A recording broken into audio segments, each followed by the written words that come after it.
The average amount of spend that governments allocate to mental health as a proportion of their health budgets around the world is just 2%. I think as leaders, it's really important that we continue to be able to show some vulnerability and some authenticity. A partnership like this for any organisation, you lead with the purpose, which is it's the right thing to do, but there's also a business case for this as well. This is something we firmly believe in and that we want to be part of beyond the four walls that we operate in. But actually seeing your colleagues as agents of change for a better world when it comes to mental health, that's hugely exciting.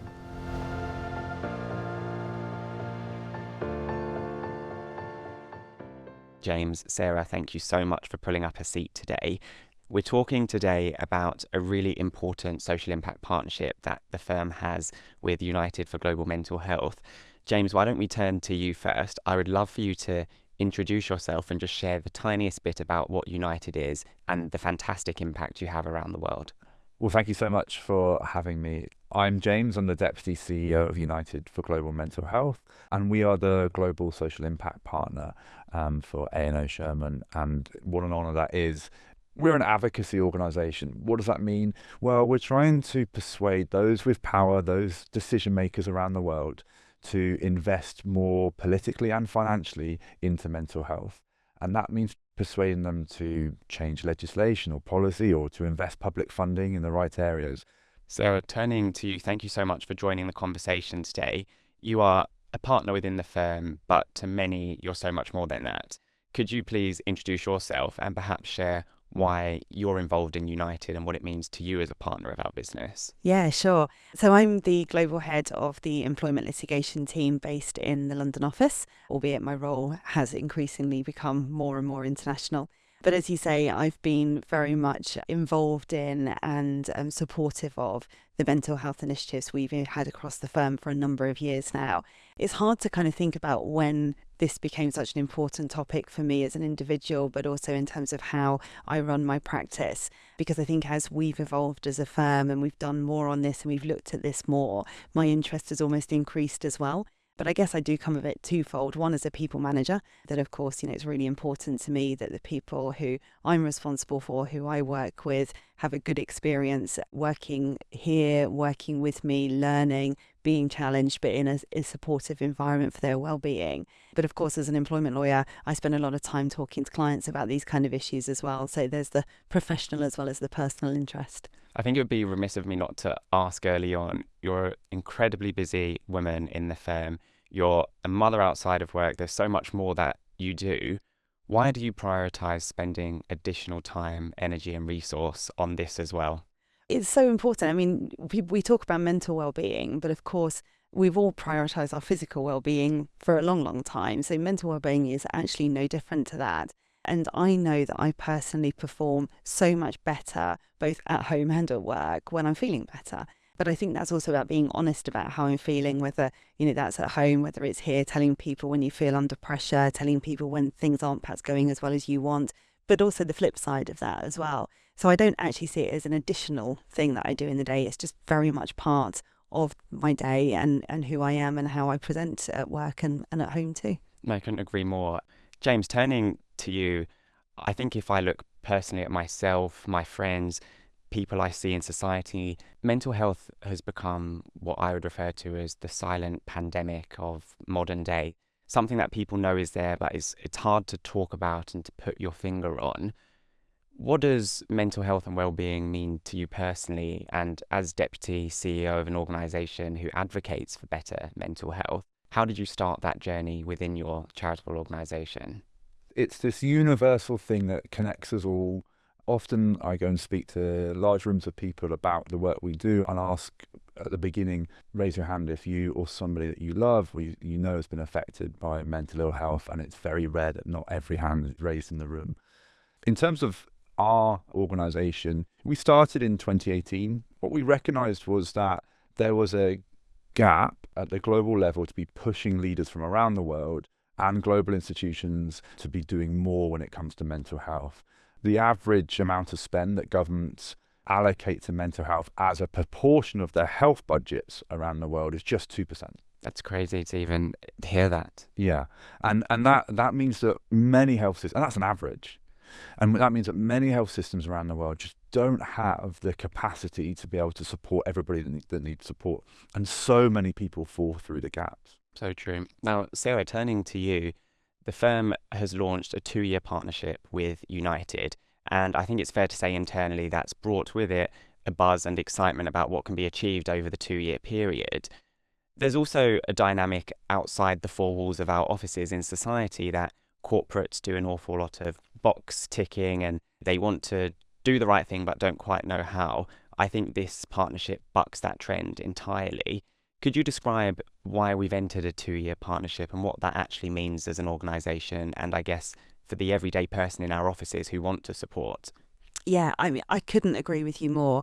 I just think this partnership sends such a positive message to our people that when we talk about mental well-being, we're not just ticking a box. This is something we firmly believe in and that we want to be part of beyond the four walls that we operate in. And so I'm super excited about this partnership, and I'm super excited about the fact that it gives everybody here, wherever you're located, whatever role you do, the opportunity to really invest yourself in the partnership. Obviously, there's going to be issues that if you're a lawyer, you'll be able to work with in terms of looking at policy developments and legislation and some of those sort of things. But of course, it goes much wider than that. And one of the great things about this partnership is, our business service teams, for example, have got fantastically broad skill sets, can really bring those into the partnership and use them to help further some of the initiatives we're going to be working with you on, whether that be communications, all sorts of different things that can come into play. But there's so much we can be doing. And I think to your point, James, we all know, whether ourselves or someone else, who has suffered from poor mental health. And that's why this is a problem and an issue that really is truly global, truly all encompassing. Whether you're thinking of young people, the elderly, people who work, people who don't work, there's going to be some connection for everybody in this partnership. So yeah, super excited by it. I could just add to that, I've been blown away by the response from everybody I've met at A&O Shearman to really want to get involved and support what we're doing. Like having a shared vision about, our goal at United is a world where everyone everywhere has someone to turn to and support their mental health. And I kind of feel that you share a similar vision within your organisation, but beyond. We first started working with you actually before this partnership came up, and colleagues of yours analysed legislation around the world to see how that legislation was adhering to mental health human rights. And because of that analysis that was done, we were able to then work with civil society partners around the world at a national level who are advocating to their governments for better legislation about mental health within their countries. We've seen legislation change. And there are hundreds of millions of people that now live in countries with rights-based legislation for mental health that weren't before. And that is in part due to your colleagues within the organisation providing that technical expertise. And that is structural, sustained change that is really rare, actually. No, and I'm really pleased to hear that. I think for a lot of people listening to the podcast, perhaps leaders and decision makers in other organisations, taking that first step in terms of setting up a formalised partnership that goes beyond just fundraising and, as Sarah pointed out, covers so much more where everyone can get involved. What I love about this story was it was very much a two-way process whereby we, of course, as a global organisation, have to pick the partnership that best represents our people and the themes we want to tackle. But am I right in saying that so too do you have to pick an organisation that you genuinely think walks the walk and is going to be the right suitable partnership that goes both ways? Absolutely. And it's that relationship we had a few years ago, working on legislation together, using that technical expertise. There was no financial transaction between us at all. In fact, we just worked together on a common cause. And that's when we saw that staff at A&O Shearman were agents of change for better mental health around the world. That's something that really excites us, as well as the ability of you to help us in raising funds so that we and the national partners that are working on this can be well supported in their work, but actually seeing your colleagues as agents of change for a better world when it comes to mental health, that's hugely exciting. And obviously what's so important is fundraising, be it unrestricted fundraising or towards a certain project. Why does that also matter for a partnership like this, Sarah? Obviously, the funds are really important for the partnership in terms of what it wants to achieve, but it's something that we can all get involved in. We'll all be able to bring different skills, different hobbies, different interests to put towards being able to be part of driving the fundraising for this. So you don't need to be running marathons. You can do all sorts of different things. Cake sales, we always like a cake sale in our team. We do. And I guess what the powerful message there is, it doesn't matter how much an individual, be it in this firm or externally, wants to contribute or can contribute. The idea is that every little does count in this case. It absolutely does. I mean, James will know that much more than we do, but it really does make a difference. A partnership like this for any organisation, you lead with the purpose, which is it's the right thing to do. But there's also a business case for this as well. And before the podcast, I did some research and I wanted to share a stat with you and to get your take on it as one of the owners of this business. And it's around the world, over 12 billion working days are lost each year to depression and anxiety alone. That was new information to me in preparation for this. At a time when businesses are crunching numbers and really driving for success, why is this not only the right thing to do first and foremost, but it's a business imperative for leaders? Well, I mean, the stat almost speaks for itself in answering that, because that is such a huge number. To hear that figure, it's so stark. And I think it's therefore very clear that businesses are obviously trying to make money and they're trying to grow, they're trying to reach out into new areas. You're just simply not going to be able to do that if your people are not performing at their best. You will lose people. You won't be able to attract new people into your organisation. The quality of the work that you get from the people here will be impacted. That then impacts on your relationships with customers, with clients, third parties, and obviously reputationally as well. So there's a huge business driver as to why well-being, mental and physical, should be very much the forefront of what we do and what businesses do, so they can continue to operate and to grow and to be more efficient. A focus of this partnership is on youth mental health, and the national partners that we're working with, such as the ILM Institute in Romania, who have trained 25,000 teachers to integrate well-being into how they're interacting and teaching young people. Same initiative, which are providing life-saving remote support for young members of the LGBTQI plus community and supporting their mental health, as well as many others. These are looking after the next generation of young talent coming into organisations like yourselves. It's an ecosystem approach, this partnership, in many ways. We really see that as, can we change things from the top? Can we support these 4 national partners to be helping young people around the world, so that your next cohort of young talent coming into the organisation are mentally well and can strive at work? But also, as you're saying, Sarah, is that your employees as well are benefiting from it. Yeah, definitely. And I think one of the great things about this partnership is there's some really big projects that we can get involved in and to really try and help be agents for change, as you mentioned. But what it will also do is help us just talk about this more within the organisation, but also with our clients too, normalising the conversation and being very open about it. And I really hope that's going to change and create, a kind of cultural shift, as you say, for generations to come. One of the challenges I find with social impact partnerships like this for a global organisation like ourselves, or for anyone listening part of another global organisation, is it's all very well being sat in one office having this conversation today, but what is the real impact and the tangible changes in other offices? In preparation for this, I heard you were recently in our New York office. Can you talk about how a partnership like this can transcend borders, and for other people in part of global organisations listening, how they can fine-tune their partnership to make sure that the impact goes beyond the office we're having the conversation in today? Absolutely, and we were so warmly welcomed at the New York office. It was during the UN General Assembly's high-level week, so all the big leaders from around the world were in New York for that week, and we came and met a lot of your colleagues in the New York office, but also your colleagues came and joined us at events that we were running.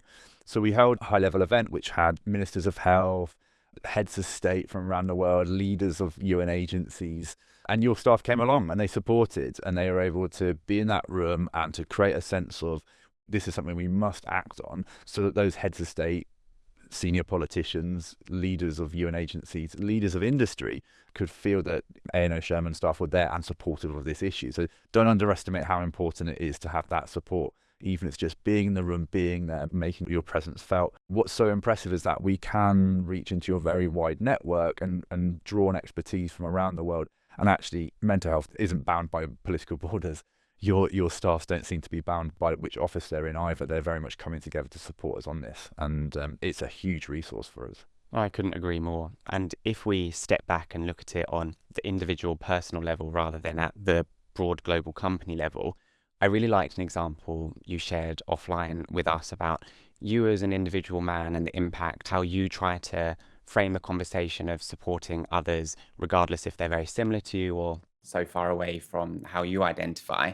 Would you be able to share that example with us today? I think with all of our work, sometimes you can feel a little bit desiccated from the impact of it, and that's no different in our work. We are trying to influence big things. So to ground myself, often I think about who is the furthest person away from me, and how can what I'm doing today reach that person? And I often think about an imaginary teenage girl at school in the Pacific Islands. How far away can this person be from me, who has mental ill health and is struggling at school because of that?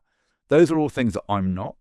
And I think, okay, so how could I help that person? What am I doing here that in some way could support that young person to cope and receive support for their mental health, then to thrive at school, to then graduate to become someone that's contributing to their society in a hugely positive way?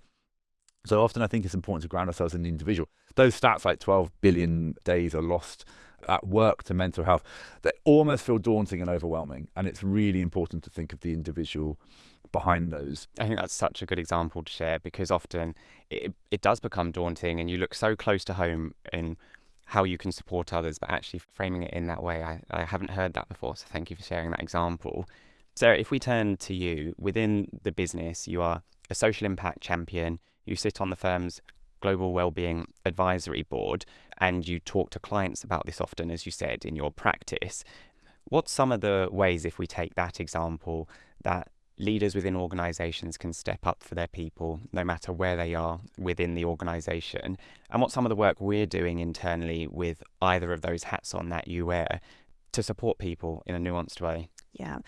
Well, I think one thing leaders can do, the storytelling piece that we talked about, and therefore being quite authentic about your own situation or situations that you've had an experience of, even if it wasn't directly about you, there's an indirect impact.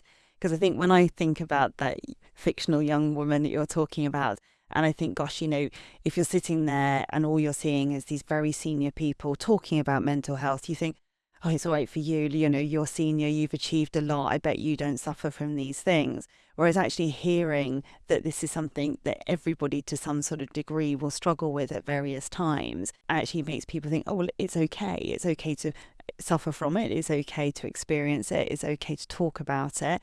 And actually it won't have a lasting impact, we hope, on your future career, on your future life, because actually you can be honest about it and someone can say, well, look, I've achieved all of these things, but I've had these challenges too. That really resonated with me because a few years ago, I remember coming home from work and my daughter had had a bad day at school and she said, I'm rubbish at everything. And my normal instinct as a parent is to say, you're amazing, you're wonderful, of course you're not. And I'd had a pretty bad day and I went, oh, me too. I said, everything I've done today has gone wrong. I've upset people unintentionally. I've made a mistake on something. And she just looked at me and she was just like, I've never heard you admit that not everything's perfect. And I think, children often and young people often hear so much about, oh, that person, I don't know how they do it. They're amazing. They're superwoman or whatever it may be. But of course, that's not true. You might be giving that impression, but of course it's not true. So when you can start being authentic and saying, I feel exactly like you do. I've had exactly the same day as you. Everything in your head is in my head. You actually then can reach a connection with people who otherwise would look at you and think, wow, you've got it all sorted. You've got it all organised. So I think as leaders, it's really important that we continue to be able to show some vulnerability and some authenticity in that and share experiences with people where we feel comfortable doing it. The firm obviously does a huge amount by way of wellbeing initiatives, whether that be with organisations like yourselves or others within the city and globally, to be able to make sure that we are constantly learning. And that comes back to your point, James, around the conversations we have as a network means that we can share our learnings, but we also learn a lot from others as well who are going through similar experiences or maybe have got a more advanced position on certain points, or, have tried things that didn't work out and are willing to share that with us. So that's a fantastic thing that we do. I think the firm is also superb when people go through real challenges. I think we have an amazing network of advisors and support for people when they really need it. And a lot of people say to me, when really bad things happen, this is when this firm becomes its best. No, obviously we never want the bad things to happen, but that's life. People will experience bad things, whether it be to themselves or it be grief, all sorts of different things. But it's lovely to hear that that's when people feel the most supported by the firm. And that's such a wonderful example of you and your daughter, because it's absolutely fine to sit down next to somebody and emotionally hold their hand. We don't have to be fixing everybody around us. It can just be about allowing someone that space and providing emotional support to them. It's also that piece as well, going beyond the walls of our office, Sarah. You're an example of this with our clients as well. Our responsible business initiatives are so important to work with on the client side, and to say, hey, we don't have all the answers as a global law firm, and we definitely don't pretend to, be it for social impact or well-being or any other pillar of our responsible business.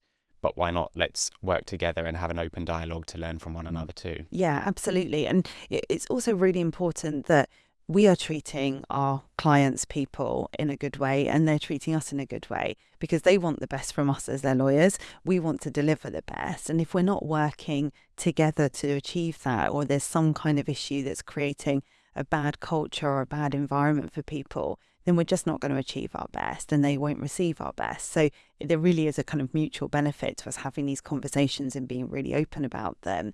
And I say learning, because the clients will have done a number of things themselves internally to try to create better well-being in the workplace, and to hear the things that have worked, but also things that haven't worked. So we can think, well, actually, we can learn from that. And maybe if we do this a slightly different way, it will work for our environment. And again, as your point, kind of looking at different locations in which we operate, what might work in one won't necessarily work in another. So it's great to have those conversations with our clients locally as well as globally, to be able to really kind of make sure that we are looking at this through the right lens. And things like this are really important. Like, Justin, you should be really proud that you're making this a theme of one of these recordings and podcasts, and everybody that's involved in making this happen should feel in that way that they're contributing to a raising awareness, having that conversation, that we all have a part to play, and these types of things are incredibly important. Yeah, no, it's so true. The team behind our responsible business pillars and our communications team that make it come to life, they do an awful lot behind the scenes, so we're super grateful to them. To round off the episode, I would love to end on a positive from both of you. Sarah, my question to you would be, what excites you most about being able to positively contribute to something across our whole global platform in the next 2 years? I think it is about looking at where we've come and looking where you want to go, and saying we have made a shift and we are normalising this as a conversation internally, but we're also contributing to the wider external piece on actually creating a better mental health environment for everybody. I genuinely feel so excited about this partnership. I'm not just saying that because we're sitting here with James today, but it really is, because it's something that I just feel is so tangible, and something where I can really see the change that we're going to be able to contribute to. And I think that actually it's something everyone can really get behind and really invest in. So yeah, I'm just generally excited about the opportunity, to be honest. Thank you. And James, turning to you, thank you for sharing those words of wisdom throughout the podcast. I would love to ask you, as an expert on this, you can often get bogged down by some of the stats that we've shared or the news that we consume on a daily basis, which isn't always positive. Is there one positive or a corner we're turning where perhaps you see we are, as a society, making progress and you're excited by that? Is there just one uplifting thing you could share that you have seen on the day-to-day? Absolutely. So when I first started working on mental health specifically about 6 years ago, mental health was noticeable at international global political meetings by its inclusion. Oh, mental health has been included. Wow, this is amazing. We've now got to a point where mental health is noticeable by its absence, if it isn't included. A couple of months ago in September, we were at the UN General Assembly, and there was a meeting on mental health for the first time. It's called a high-level meeting, and it's where all member states, all governments, part of the UN, came together to discuss mental health and non-communicable diseases. Now, at that, and actually with the support of A&O Shearman, we were able to get young people in the UN building, on the platform, on the stage, speaking truth to power, talking about why mental health is so important to them. I truly believe that we will look back on this partnership and say, that thing over there, that structural change, that thing that stood in place, yeah, we did that. I truly believe that's going to happen. Now, when the firm put pen to paper to draft a podcast that would make a real impact, the ambition and overall drive was to bring together and find a community of inclusive thinkers, doers, leaders. I think this podcast episode epitomizes that entirely with you both. So thank you very much for pulling up a seat and for filming an episode with us today. It's really kind. Thank you so much.